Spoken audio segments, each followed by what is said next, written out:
గోవాలో ఘోర పడవ ప్రమాదం 23 మంది మృతి 64 మంది గల్లంతు. ధన వ్యామోహం, నిర్లక్ష్యం, మితిమీరిన ఉత్సాహం కలిపి సృష్టించిన మహా విషాదం. దేశాన్ని కలిచివేసే విషాద ఘటన గోవాలో చోటు చేసుకుంది. పర్యాటకుల సందడితో కళకళలాడే గోవాలో ఓవర్లోడ్తో ప్రయాణిస్తున్న ఓ పడవ ప్రమాదానికి గురై మునిగిపోవడంతో భారీ ప్రాణనష్టం సంభవించింది. ఈ ప్రమాదంలో ఇప్పటివరకు 23 మంది ప్రయాణించినట్లు అధికారులు వెల్లడించగా 40 మందిని సురక్షితంగా రక్షించారు. మరో 64 మంది ఆచూకీ ఇంకా లభించకపోవడంతో గల్లంతైన వారి కోసం సహాయక బృందాలు విస్తృతంగా గాలింపు చర్యలు చేపట్టాయి. సముద్రంలో జరిగిన ఈ ప్రమాదం స్థానికులను, పర్యాటకులను, అధికారులను తీవ్ర దిగ్భ్రాంతికి గురిచేసింది. ఘటన జరిగిన వెంటనే కోస్ట్ గార్డ్, నౌకాదళం, విపత్తు నిర్వహణ బృందాలు రంగంలోకి దిగి సహాయక చర్యలను వేగవంతం చేశాయి. సముద్ర అలలు, వాతావరణ పరిస్థితులు ప్రతికూలంగా ఉన్నప్పటికీ గల్లంతైన వారిని గుర్తించేందుకు నిరంతరంగా శోధన కొనసాగుతోంది.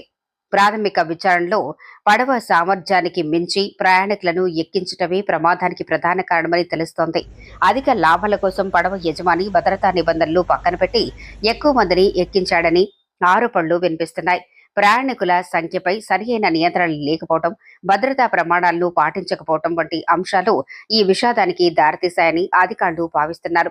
అయితే ఈ ఘటనకు కేవలం యజమాని నిర్లక్ష్యమే కాకుండా ప్రజల మితిమీరిన ఉత్సాహం కూడా ఒక కారణమని పరిశీలకులు అభిప్రాయపడుతున్నారు. పర్యాటక ప్రదేశాల్లో వినోదం కోసం అధిక సంఖ్యలో ఒకే పడవలో ప్రయాణించేందుకు ఆసక్తి చూపడం, భద్రతా సూచనలు పాటించకపోవడం వంటి అంశాలు ప్రమాద తీవ్రతను మరింత పెంచాయని చెబుతున్నారు. ఈ ఘటన మరోసారి పర్యాటక ప్రాంతాల్లో భద్రతా ప్రమాణాల అమలుపై ప్రశ్నలు లేవనెత్తింది.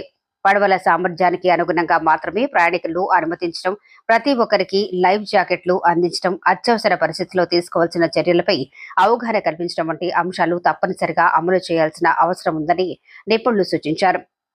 మృతుల కుటుంబాల్లో విషాద ఛాయలు అలుముకున్నాయి.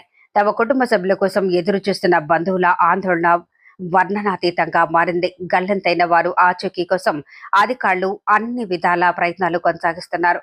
ఈ విషాదం ఒక స్పష్టమైన సందేశాన్ని ఇస్తోంది. ధన వ్యామోహంతో భద్రతను నిర్లక్ష్యం చేయటం ఎంత ప్రమాదకరమో, అలాగే ప్రజలు కూడా ఉత్సాహంలో భద్రతా నియమాలను విస్మరించడం అంతటి మూల్యం చెల్లించాల్సి వస్తోందో గోవా పడవ ప్రమాదం మరోసారి గుర్తు చేసింది. ప్రాణాల కంటే లాభాలు, వినోదం ముఖ్యమనే భావన చివరికి ఎన్నో కుటుంబాలను విషాదంలోకి నెట్టింది. ఇలాంటి ఘటనలు పునరావృతం కాకుండా కఠిన చర్యలు తీసుకోవాలని ప్రజలు డిమాండ్ చేస్తున్నారు.